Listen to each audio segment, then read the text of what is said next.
দেখাবো বলে আমি আবার ইউটার্ন নিয়ে আমি আর আমার বন্ধু আসছি।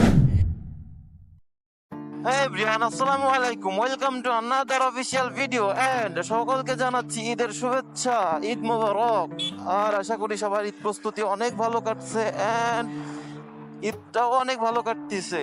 তো দীর্ঘ একটি মাস পর চলে আসলো কাঙ্ক্ষিত আমাদের ঈদ উল ফিতর এন্ড আমরা যে একটা মাস রমজানের সিয়াম পালন করছি, সেই সিয়াম পালন করার পর আমাদের মুসলিম সম্প্রদায় বা মুসলিমদের সব থেকে বড় বড় বড় একটা উৎসব হচ্ছে এই ঈদ ফেস্টিভ্যাল এন্ড কাম সেরা ফেলেছেন ভাই, আপনি কাম সেরা ফেলেছেন। অবস্থা কি দেখছেন? মানে কোনো ইন্ডিকেটর নাই, পিছনের যে ব্রেক ইন্ডিকেটর ওইটা ভাঙ্গা অথবা নষ্ট, তার কারণে উনি দাঁড়ায় গেছে, আমি টের পাইনি। হ্যাঁ, বাট ব্যাপার না ওইটা। তো আশা করি সবাই অনেক ভালো আছেন, সবার অনেক ভালো ঈদ প্রস্তুতি হয়েছে অ্যান্ড ঈদটা অনেক ভালোভাবে কাটবে। কিন্তু আমাদের মতো যারা রাইডার আছেন তারা একটু সেফ রাইড করবেন।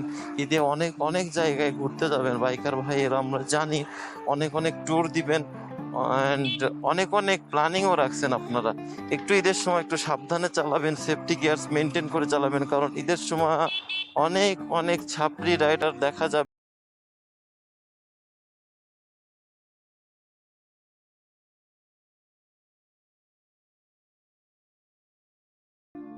রাস্তাঘাটে আশেপাশে, তো আপনি যদি একটু সাবধানতা অবলম্বন না করেন তাহলে আপনার অবস্থা হয়ে যাবে এমন।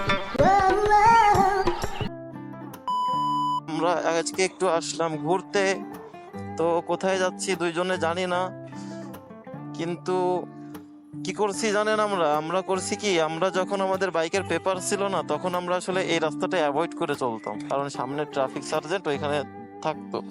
আর এখন যখন আমাদের বাইকের পেপারস আছে, আমাদের কাছে সবকিছু আছে, তখন আমরা এই রাস্তাটায় চুজ করছি হাইওয়ে বাদ দিয়ে, যে আমরা এই দিকটা দিয়ে যাব, রাইড করে আসি, কিছু বাইকের শপিং করব, বাইকটা নিয়ে একটু গ্যারাজ যাব, এর একটু মেনটেনেন্স করার দরকার আছে। তো ভাবলাম আপনাদেরও সাথে নিয়ে যাই, আপনারাও দেখবেন। এন্ড এইটা দেখেন, এটা হচ্ছে সেই গরুর হাট, মনে আছে দেখাইছিলাম আমাদের গরুর হাট? তো গরুর হাটে দেখেন কত গরু। আমি কি তোরে বিক্রি করে দিয়ে যাবো? তোরে কি বিক্রি করে দিয়ে যাবো?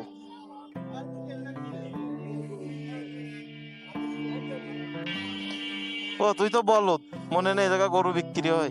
কি করছ তুই? আজকে ঈদের একটা আমেজ পাওয়া যাচ্ছে সকলের কাছে, সকলে কেমন যেন হাইপার নেসে বাইক চালাচ্ছে। আমি আর আমার বন্ধু তো চিন্তা ভাবনা করছি যে আমরা ক্রিকেট খেলার পুরো ওই যে সেট আপ বলে যেটারে, হাতে পরে পায়ে পরে সবকিছু পরে হেলমেট পরে দেন আমরা বাইক রাইড করতে বের হবো আগামীকালকে। আর না হলে এরকম সাইড দিয়ে আশপাশ দিয়ে আপনাদের এসে বলবে যে আসসালামু আলাইকুম, কি অবস্থা, তারপরে বললে দুইজন একসাথে চলে যাবেন হেলথে, সরকারি স্বাস্থ্য কমপ্লেক্সে। আদারওয়াইজ আমি চাকরির জন্য অ্যাপ্লাই করে দাও না। আমার বন্ধু তো সরকারি চাকরির জন্য অ্যাপ্লাই করছে, তার তো এখন যদি কোনো জায়গায় একটা স্ক্র্যাচ পড়ে তাহলে তার ইহকাল শেষ। এন্ড আশা রাখি ওর বাসার থেকে ওরে খুব দ্রুত বের করে দেবে।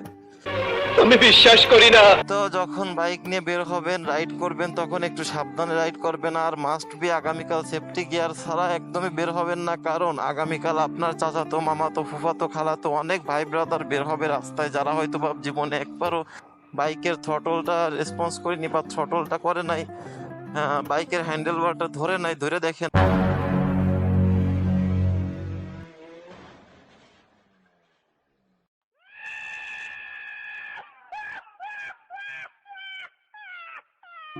নাই, তারপরেও তারা অনেক দিন পর বাইক রাস্তায় বের হবে।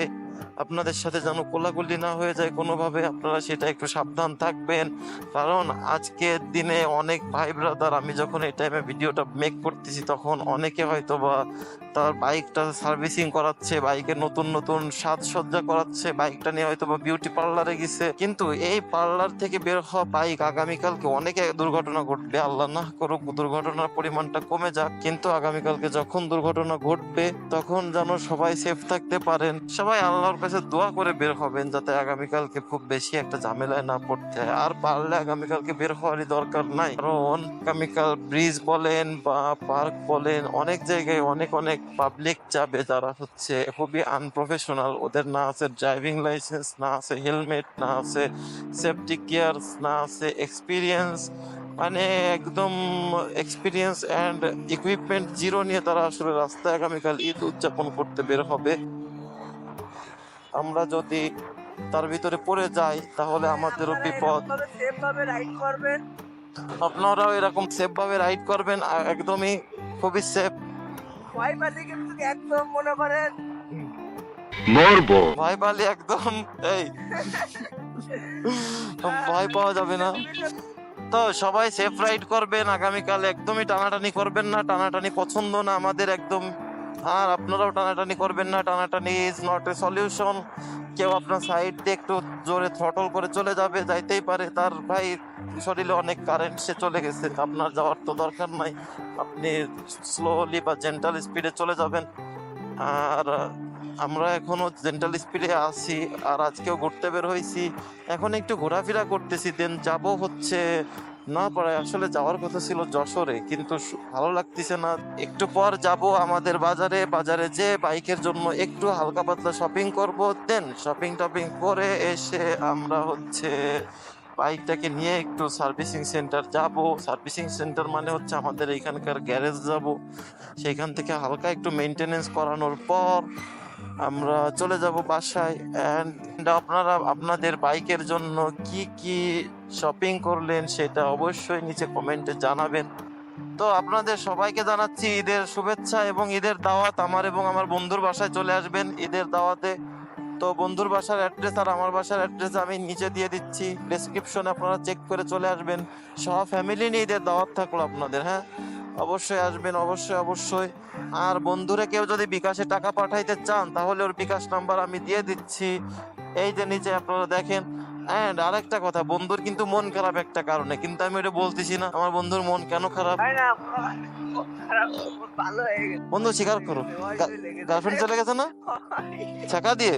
হয় ও রে, देख तो कैसे शर्मा টাকা পয়সাও তো নিয়ে গেছে অনেক। সব নিয়ে রাখতাম, ওই কষ্ট সেতে এই কষ্ট কোনো ব্যাপার নাই। আহা, এই জন্য পরের মেয়েদের টাকা পিছে টাকা পয়সা খরচ না করে নিজের পিছে, নিজের বাইকের পিছে, ফ্যামিলির পিছে খরচ করা হাজার গুণে ভালো। অবশ্যই আপনারা পরের মেয়ের পিছে, যারা আসলে এখনো কিছুই না আপনাদের, তাদের পিছে কেন টাকা খরচ করবেন, যে আসলে ভবিষ্যৎই নাই, যে ও আমার সাথে থাকবে কি থাকবে না, না থাকবে কি, আসলে এর পিছে টাকা খরচ করার কোনো মানেই হয় না। আমি মনে করি এটা বেকুবি ছাড়া আর কিছু নাই। যে আমার বন্ধু দেখেন মন খারাপ, আপসেট। তো এই ঈদে কে কোথায় ঈদ করতেছেন সেটাও জানাবেন। বাসার থেকে নাই কে কে ঈদ করতে পারতেছেন না বাসায়, আসলে বাসার মানুষের সাথে ঈদ না করার যে একটা কষ্ট, এটা অনেক। আর রোডটা দেখেন, জাস্ট মাশাআল্লাহ, ওয়াও, ইটস অ্যামেজিং। এই রোডটায় যে ছায়া, ঘন ছায়া অ্যান্ড গভীর যে ছায়া, এটা অনেক অনেক অনেক সুন্দর। এটা বড় 10 টাকা ট্রাক বাদে আর সব চলছে, হ্যাঁ, এই জন্য রোডটা ভালো। বিশেষ করে এই রোডটায় বাইকারদের জন্য অনেক ভালো সুন্দর একটা জায়গা। হোক, নওপাড়ায় অনেক দর্শনীয় স্থান আছে, আপনারা ঘুরতে আসবেন ঈদের দিন। ঈদের সময় দেখবেন আমাদের ইনস্টিটিউট মাঠে ঈদ মেলা হচ্ছে, ওইখানে অনেক রাইডস টাইডস আছে, বাচ্চা টাচ্চাদের নিয়ে আসলে আসবেন। আর বাচ্চা না নিয়ে এসে বাচ্চাদের মাদের যদি নিয়ে আসেন, তাদের জন্য অবশ্যই অনেক অনেক জায়গা আছে, একটু খোঁজ খবর নিয়ে যাবেন। আর আদারওয়াইজ আমার ইনবক্সে নক করবেন, আমার বন্ধুর সাথে নক করবেন, বন্ধু সব জায়গায় নিয়ে যাবে ট্যুরিস্ট গাইড হিসাবে। কিন্তু ওকে এর জন্য আবার পেমেন্ট করা লাগবে, পার ঘন্টা হচ্ছে কত বন্ধু? 500। তুমি লোকজন যদি নপাড়ায় ঘুরতে আসতে চায় ঈদের দিন, তুমি তাদের আমাদের দর্শনীয় প্লেস গুলো সাথে নিয়ে যাবা, যারা চিনে না, দূর দূরান্ততে আসবে, নিয়ে যে দেখাবা। আর ডিসকাউন্ট দেওয়া যায়। আচ্ছা, ঘন্টা আপনারা ঠিক আছে ডিসকাউন্ট দিয়ে টোটাল 300 টাকা করে দিবেন, ও টুরিস্ট গাইড হিসাবে আপনাদের সাথে করে নিয়ে যাবে, দেখাই বেড়াবে। আর আমার নাম বললে আরো ডিসকাউন্ট পাবেন 50 টাকা। তো টোটাল 250 টাকা 1 ঘন্টা আপনি ওটা নিয়ে টুরিস্ট হিসেবে দেখাইতে পারেন। সিঙ্গেল মেয়েদের জন্য নাকি পুরো 100% ডিসকাউন্ট। আমার বন্ধু বলছে সিঙ্গেল যারা আছেন, ওর গার্লফ্রেন্ড তো এমনি চলে গেছে, তো সিঙ্গেল যারা আছেন তারা 100% ডিসকাউন্টে ওর সাথে ঈদের দিন ঘুরতে পারেন, ওরে নক করতে পারেন। অবশ্য ওরে সবাই নক করে, নক টক করে, এই যে রিলেশনে ছিল একটা মেবি, অনেক অনেক টাকা পয়সা খরচ করছে। বন্ধুরে যদি বলতাম বন্ধু চলো একটু কফি খাই আমরা, বন্ধু আমার কাছে টাকা নেই, আসলে এখন বুঝতেছি যে ওই টাকাগুলো সে জমায় জমায় কি করতো। সে ওই টাকাগুলো জমায় জমায় আমার আন্টির না হওয়া বৌমাকে দিছে, সে মনে হয় চলে টলে গেছে, মন টন খুব খারাপ। যাই হোক, আমার মাফ করে দেন হুজুর, আমার ভুল হয়ে গেছে। ঈদের দিন সবাই বেশিরভাগই জাঁকজমক পরিবেশে ঘুরতে যায়, আর আসলে আমি বরাবর আমার একটু সোশ্যাল এনজাইটি আছে, আমি একটু জাঁকজমকপূর্ণ পরিবেশ খুব অপছন্দ করি। আমি এমন নিরিবিলি আসলে ঘুরতে খুবই ভালোবাসি। তো আমার মতো যদি কারোর সোশ্যাল এনজাইটি থেকে থাকে তাহলে আপনারা নিরিবিলি ঘুরবেন, ঘুরতে পারেন। এন্ড এইটা কথা মনে আছে সেই যে ব্রিজটা এখন কি অবস্থা হয়েছে দেখেন, এখন এটাতে যাওয়ার মতো একটা পরিবেশ হয়েছে। চলেন যাই। আর তারপরে গাইজদের যে একবার দেখাইছিলাম সেইবার তো গাইজরা দেখিছে কিভাবে গেছি আমি এই দিক দিয়ে, আমি তো পড়ে যাচ্ছিলাম। ও পরের একদিন সেই দিন পরের একদিন একটা ভিডিও আমি দেখেছি, এটা সেই ব্রিজ, এই দেখা এটা ইয়েস। তো গাইজ এই রাস্তাটা আসলে দেখেন, এই রাস্তাটা হচ্ছে কুফা রাস্তা। এটাতে যে বাড়ি আমি আসি সেই বাড়ি এমন এমন একটা কাহিনী থাকে। দাদা এই জায়গাতে পা নামায় তলায় যাওয়া যাবে না, চলো চলো মনে করে করতে হবে ডাইরেক্ট পা নামার দিকে তো গাইজদের নিয়ে না পড়ে দেবো আজকে আমরা। কলা সামনে যাওয়া মাথায় বাড়ি খাতে যাবো।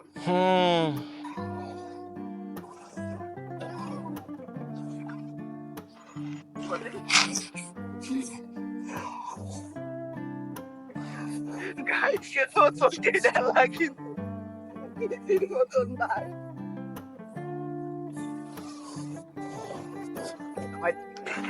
আসলে গাইজ আপনারা দোয়া করেন আমি যাতে রেস দেওয়ার মতো একটা গাড়ি খুব তাড়াতাড়ি নিয়ে নিতে পারি, একটা স্পোর্টস বাইক। কারণ স্পোর্টস বাইক যখন আমি নিয়ে নিব তখন আসলে ওই রেস দেওয়ার মতো খেলাটা আপনাদের সাথে না, মানে যারা সাইড দিয়ে আসবে বলবে যে রেস হবে নাকি, রেস দিয়ে দিব। তো আমি চিন্তা ভাবনা করতেছি যে একটা স্পোর্টস বাইক নিব। তো চলতি পথে চলতে চলতে একটা জিনিসের দেখা পাইছি, আপনাদের দেখাবো বলে আমি আবার ইউটার্ন নিয়ে আমি আর আমার বন্ধু আসছি, ঘুরাইছি বাইকটা, ঘুরাই দেন আপনাদের দেখানোর উদ্দেশ্য নিয়ে আমরা যাচ্ছি সেই দিকটাতে। তো জিনিসটা দেখেন আসলে অসাম হাউস, বাংলো বাড়ি হয়তো বা কারোর, কিন্তু মানুষের সৌন্দর্যের কোনো শেষ নেই। সুন্দর আপনি যত বড়ই বলেন সুন্দর, সেই সৌন্দর্যের কখনো শেষ হবে না। একটা জিনিস দেখায়,